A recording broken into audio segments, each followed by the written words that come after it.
ఇంక తర్వాత సినిమా చూసిన తర్వాత మాట్లాడు. Done done.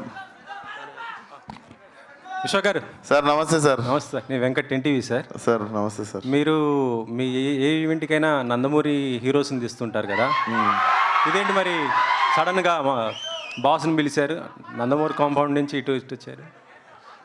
కంపౌండ్లు మీరు వేసుకుంటారు, మాకున్న కాంపౌండ్ ఒకటే, మా ఇంటి కాంపౌండ్. ఇక్కడ కాంపౌండ్ ఏం లే, ఇండస్ట్రీ అంతా ఒకటే. And boss is boss. And మేము అభిమానించేటోళ్ళు ఉంటారు. అట్లా ప్రతిసారి మా కోసం ఉన్న వాళ్ళని ఇబ్బంది పెట్టి మాటికి పిలవం కదా. అండ్ దీంట్లో మాకు ఫ్యూచర్ ప్రొడ్యూసర్ రిలేషన్ ఉండొచ్చు, మా రిలేషన్ ఉండొచ్చు. అండ్ మా నాన్నకి చిరంజీవి గారికి రాజకీయాల టైం నుండి పరిచయం ఉంది. సో ఆ టైంలో మా డాడీ ఎమ్మెల్యే కంటెస్టెంట్ మలక్పేటలో. He was always like well wisher since when I was kid. So రావడానికి 1000 కారణాలు ఉంటాయి. మీరేయకుండి కాంపౌండ్లు. ఆల్రెడీ అనవసరంగా లేని వాటికి అందరు హేట్రేట్లు పెంచుకొని ఒకరినొకరు ఏవేవో అనుకుంటారు. మీరు ఇంకా ఇట్లాంటి డైల్యూట్ చేయండి, కానీ మీరు వచ్చి మళ్ళీ ఇంకొకటి పెట్టకండి మొదల. This is very clean place. మా అందరం చాలా మంచి ఇంటెన్షన్తో ఒక సినిమాని ప్రమోట్ చేసుకోవడం కానీ, ఫంక్షన్కి పిలవడం కానీ, చాలా పెద్దరిగా చాలా మర్యాదతో మేము పిలుస్తాం. మీరు వచ్చి దాన్ని మెల్లగా దాంట్లో ఏం ఏకూరు దాంట్లో అంతే. ఓకే సరే, గతంలో రాజేంద్ర ప్రసాద్ గారిది మేడం వచ్చింది, ఎస్ ఆల్రెడీ చూశారు.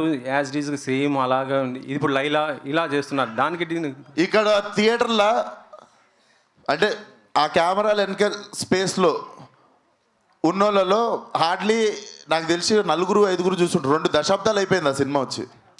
సో ఈ ఇప్పుడు అందరిని అదే క్యాసెట్ వేసుకొని చూడమందామా? వీళ్ళకు కొత్త క్యాసెట్ ఇవ్వాలి కదా. ఇప్పుడు సోషల్ మీడియా, వీళ్ళ కోసం టీవీలు ఉన్నాయి, అన్నిలో వస్తూనే ఉంటుంది, అది రిపీట్ అవుతూనే ఉంటుంది. సార్ కామెడీ సినిమా వచ్చిందని నెక్స్ట్ కామెడీ సినిమా చూడమా? ఈ జానర్లో సినిమా వచ్చి 2 దశాబ్దాలు అయిపోయింది. రెఫరెన్స్ మీరు వాడుకున్నారంటున్నాను. రిఫరెన్స్ ఏం వాడలేదు సార్. నేను ఊహ తెలియని టైంలో చూసిన సినిమాలు అవి. బట్ నేను ఈ జనరేషన్కి ఇప్పుడు ఉన్న ఫిల్మ్ మేకింగ్కి కానీ, ఇప్పుడు రైటింగ్కి కానీ, ఇప్పుడు ఉన్నవన్నీ వాడుకొని మేము ఎట్లా చేసినాం అన్నది I wanted to fill this gap అన్నట్టు. తెలుగులో వచ్చి టైం అయిపోయింది సినిమా. కోయి ఈ పాట కొద్దిగా అంటే ఇది ఒక మతానికి వాళ్ళు ప్రేయర్ చేసుకునే దాన్ని మీరు ఇలా వాడటం ఏంటి? అసలు కాదు సార్, అసలు కాదు. మీరు వెళ్ళి రీవిజిట్ చేయండి ఆ వీడియోని. మీరు మాట్లాడిన తప్పైతే మీరు కరెక్ట్ చేసుకోండి. అది డెఫినెట్లీ ఒక సరదాగా మనిషి. అండ్ మాకు డైరెక్ట్లీ ఆ మనిషితో మాట్లాడడం జరిగింది. ఆ మనిషి మాకు మీరు పెట్టుకున్నారు, గుర్తించారు, వీఆర్ వెరీ హ్యాపీ అని చెప్పి ఆ మనిషి మాతో మాట్లాడడం జరిగింది. సెన్సిబుల్ టాపిక్స్ అస్సలు టచ్ చేసి మీరు అనవసరంగా వేరే రీజనల్ చేయకండి సార్. Okay, not right. ఎందుకంటే మనం రెస్పాన్సిబుల్గా ఉన్నామంటే మనం ఫస్ట్ ఆఫ్ ఆల్ ఒకటి బ్యాడ్ జరగడానికి మనము రీజన్ కాకుండా ఉండడమే పెద్ద హెల్ప్. ఆ హెల్ప్ చేయండి చాలు.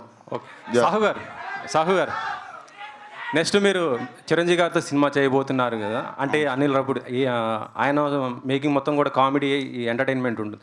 ఆ జోనర్లో ఉండబోతుందా లేకపోతే ఇంకా నెక్స్ట్ ఏమన్నా? సేమ్ అనిల్ జానర్లో సినిమా అండి. Anil genre, same commercial cinema. ఎప్పటి నుంచి స్టార్ట్ అవ్వబోతుందండి? ఒక 4 months స్టార్ట్ అవుతుంది. సాహు గారు